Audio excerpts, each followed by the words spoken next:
নমস্কার, আমি আমার লেখা পাঠ করছি। বাস্তব।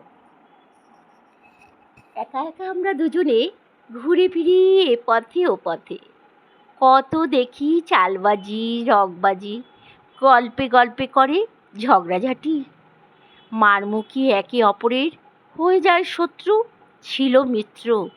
কুকুরের দল দাঁড়িয়ে দেখে, ভাবে শিখে গেল আমাদের দেখে। শঙ্খচিল উড়ছে উপরে তাক করে, শঙ্খচিল উড়ছে উপরে তাক করে, পচা গলা মাংস কবে ছিঁড়ে খাবে ওদের।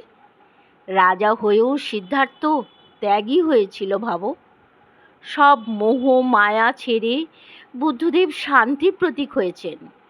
টাকা পয়সা জমি জায়গা নিয়ে, টাকা পয়সা জমি জায়গা নিয়ে কিসের অত লড়াই? সব কাগজ আর মাটি, পড়ে থাকবে অন্যের হয়ে।